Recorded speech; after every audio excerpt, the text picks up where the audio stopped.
Hey guys, Elizabeth the curly-haired country gal here, and today I get to show you the supplies I got for beekeeping. The swarm trap, 14 frame hive, a 12 frame hive, 20 frame insulated hive, wax foundation, an extractor of raw wool, a feeder, queen excluder, the book, lemongrass oil, slow release tube. We've got propolis and raw wool. Let's do this thing.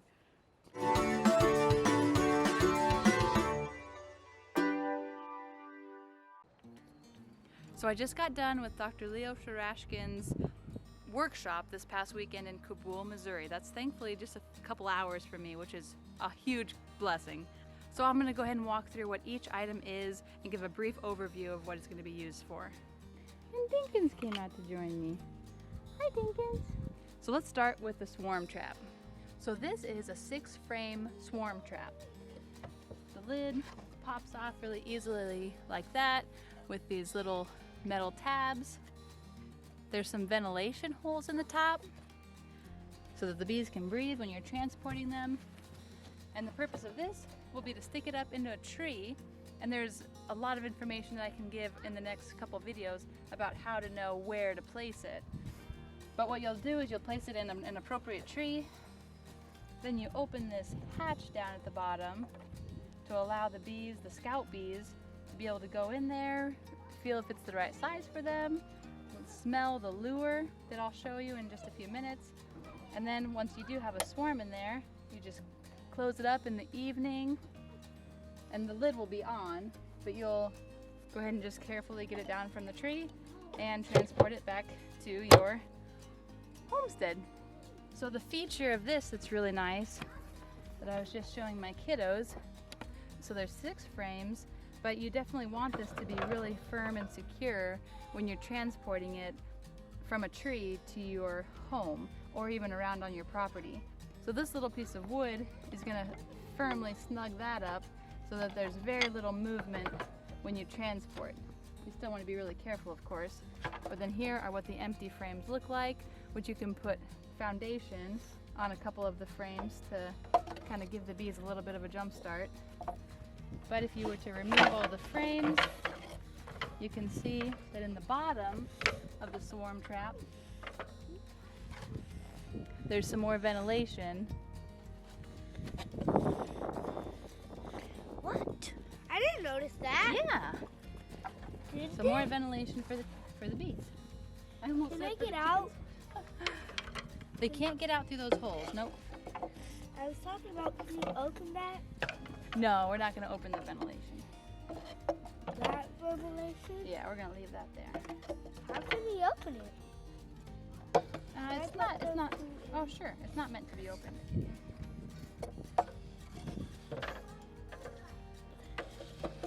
I know how to put that on? Yep. This way? Yep. You going to put the lid on too? Oh yeah, sure. Ooh, this is kind of heavy.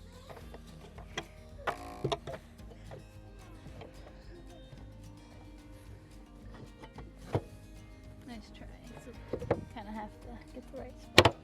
One trap.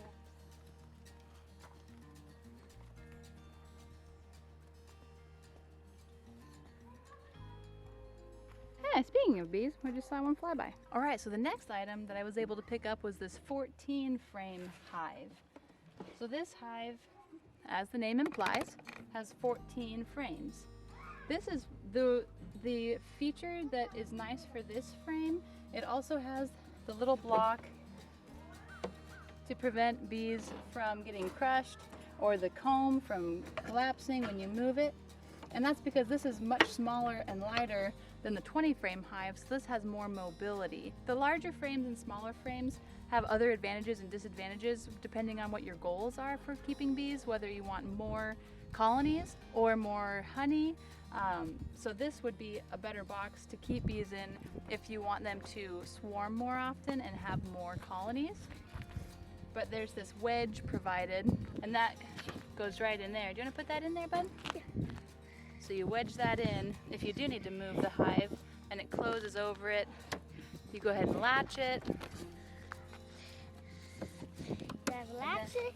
and then it'll transport really securely. And then we can pick it up. Yeah.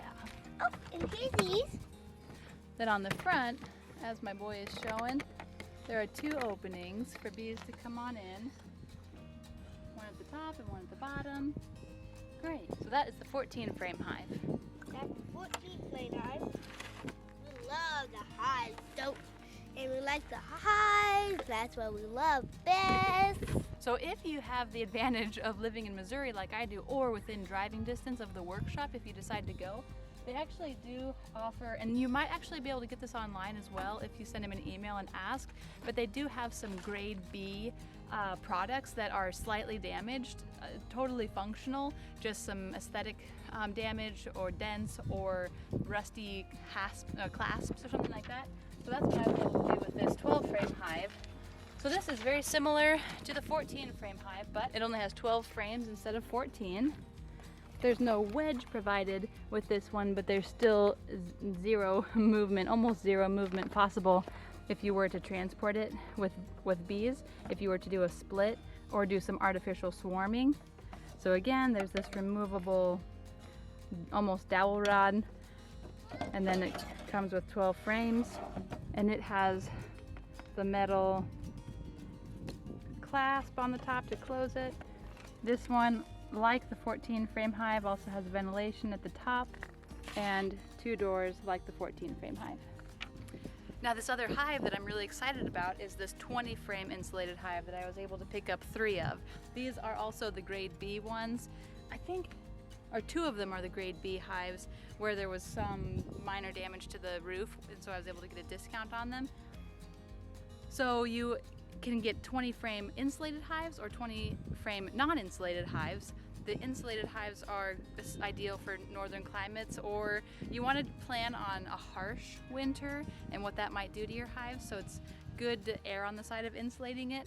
But if you don't get an insulated hive, you can insulate it yourself using a number of materials, including like 2 inches of straw or things like that around the outside. 20 frame hive does have these ventilation holes, which are cut at an angle so that any water that gets in will run out.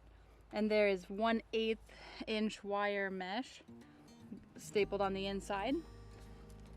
And then as you can see inside, it holds 20 frames, and it comes with these frames. There are he has some tapered frames like this, and some that just go straight down. There's advantages and disadvantages of both. The advantage of having it tapered like this is that if you do need to transport a hive, these frames will stick together much more securely like that than if there was just a frame that where there was still a gap, but the gap went all the way to the top. And then the advantage to having this horizontal hive, this is very stationary, it's not going to go anywhere, but it is really well built and well insulated. There's raw wool in each of these cavities around the perimeter that are sealed up. And the advantage of having such a large hive is that you can put a divider board in between if you want to do an artificial split and multiply your colonies. But then there's also the option if you are striving for more honey, which isn't always advantageous for the health of the bees in the long run, but if you wanted to fill this whole thing with honey, which in Dr. Leo's experience normally leads to the failure of the hive, just so you know, but you would go ahead and just give them all the frames that they want. But this offers a lot of, it's immobile, but it offers flexibility in the sense that you can decide how many frames to add, but with a 12 or a 14 frame hive, you get to 12 or 14 frames and then you max out your space and that's it. So there's this disc with 5 different options of openness or closedness. So you just screw that right above the entryway. The first option is all the way open, which you'll use largely in the spring and summer for bees to come and go as they please. Come the winter, you'll use this setting, which is a mouse excluder to prevent mice or other rodents from getting into your hive. This option is the queen excluder, so the bees, the worker bees and the foragers can get through there, but the queen can't. I'm actually not sure when you would use this option, but I'll keep you posted if I find out. And then this last option just allows ventilation, so this is something that you could use in the winter to allow some airflow into the hive. And then there's a little metal piece just to use your finger to rotate the disc. Besides the entry cover, this is the only other thing that needs to be installed onto the hive. So there's nothing on the hive right now because I'm gonna need to paint it. My kids and I are gonna paint it, hopefully, Lord willing, later this week. I want each of them to pick a design that they want for a different hive. And then these metal braces are gonna go on the corners. It's not for structural stability, it's actually to prevent squirrels from scratching their way into the hive. So just for some added protection, and if you're moving it around so it doesn't get bumped and mar the wood. My daughter and Junebug are out here listening to me recording, and they're just snuggling. Oh, you're so sweet. Lunchtime for them. Hey, you! Yeah, you! Thanks so much for coming along with me on this video. If you've enjoyed it or learned something, can you just like it down below? Thanks. Or if you're a fellow beekeeper and I said something wrong about this stuff, let me know in the comments. Now, my family and I are working towards raising all of our own food. It's probably 10 years down the road, but that's my dream, is to raise 100% of our own food to be able to eat according to the way that Weston A. Price recommended, with pasture-raised animals, happy, healthy animals, better than organic produce, and we want to do it as we stay debt-free, thanks to Dave Ramsey. So if that's interesting to you and you think that you'd enjoy following along, feel free to subscribe. But even if you're just here for this video, thanks for coming along. Now for not the accessories, these other things I'm going to show you are also very important, but for the smaller things, the next thing I'm going to show you is this beautiful wax foundation. I got a case of this. I wish you could smell it. It smells so good. It smells a lot like honey, but it smells very waxy, but it just has such a beautiful smell, a beautiful rich orange color. And this comes from bees in Spain that are really healthy without any treatment. I actually have a box of foundation that was left that I got with the beekeeping supplies from the previous owner, but I don't think I'm gonna plan on using it because sometimes the bees do make holes in the foundation for ventilation within the hive, and those most foundation that you're going to buy, which is surely the stuff that I have, is made out of plastic, so you don't want the bees eating that, especially because of the products that they use to make it. Paraffins, I think, is one of the things Dr. Leo mentioned. So this is what we're going to be using. Next up, we have the extractor. So this isn't required for harvesting honey, but it would sure make things a lot faster. He did have a press that was made in Spain, stainless steel, as is this, which you can use to extract honey, but in the process you're going to crush all the comb, which is not the end of the world because bees make comb anyway, but bees take a lot of they expend a lot of effort producing comb, so you don't want to just give them everything. In natural beekeeping, you don't want to just give them a whole bunch of comb, because it is important for them to build it themselves and just kind of work with nature instead of trying to outdo nature all the time. But anyway, this will allow you to uncap the honey using an uncapping tool or just a sharp knife, and then you can put the frames in here and spin it out. I haven't assembled this yet, which is why it's still on the box, but this is what it's going to look like on the inside. And then when it's ready, you'll just put the frames in and then spin out the honey, and it will come out this exit at the bottom. So he has manual extractors like this one with the hand crank. He has a different option, which of course is more expensive, with a hand crank and a motor, or there's one that just has the motor. I think the most expensive is the one with the hand crank or the motor, and then this one was the least expensive of the extractors, and then I think the next one up was the one with the motor. And then here I have 10 pounds of raw wool. So you'll put 1 pound of raw wool in a pillowcase for each of your hives that are going to be overwintering. So this is not going to be for the swarm traps, because that's just to catch swarms in the spring. But it would be for the 12, 14, or 20 frame hives. So I went ahead and got 10 pounds of it. He gets it from an Amish farm in Michigan, I think he said. So it's unwashed, because Junebug is very interested in this wool, and no, you can't have it. But it smells, she can smell the sheep, I'm sure. But there's still the oils on the on the wool that there's something about how it maintains moisture better, But if you have cleaned wool, it won't do that as well. Need to look at my notes on that, but raw wool is best.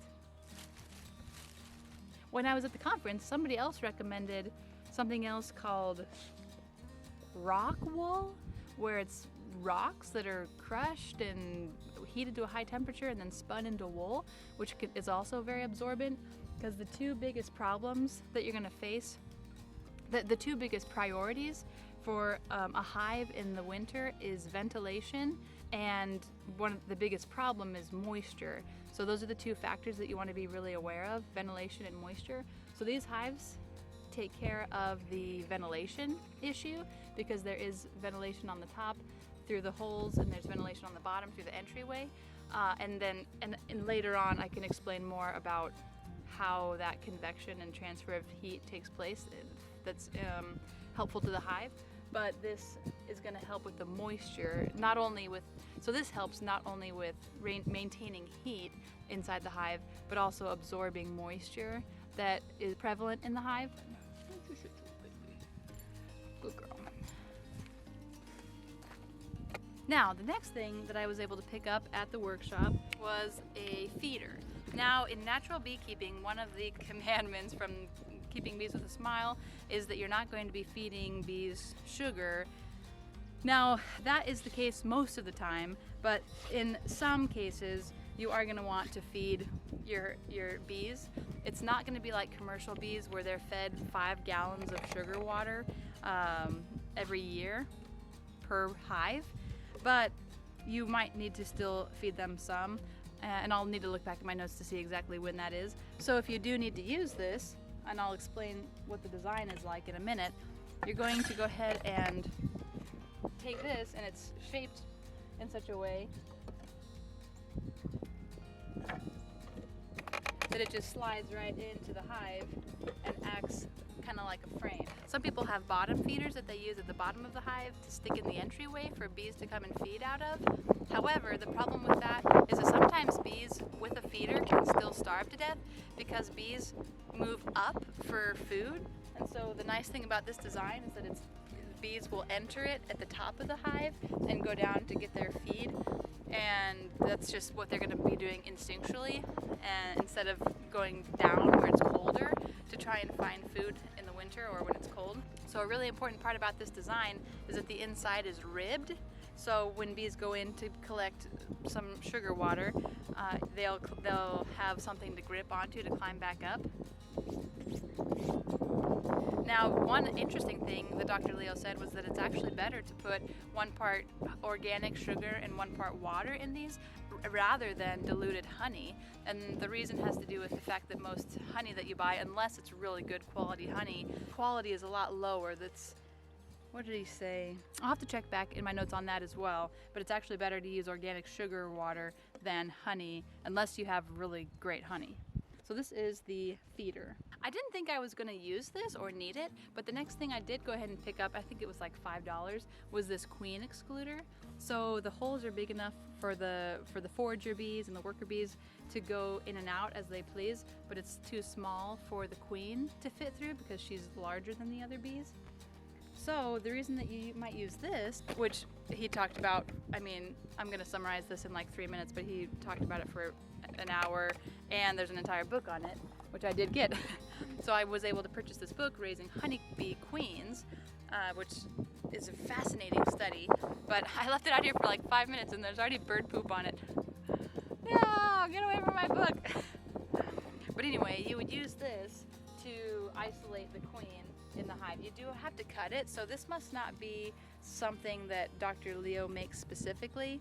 Along with the propolis collector that he has, I think this is designed for a Lozutan sized frame, which is 19 inches.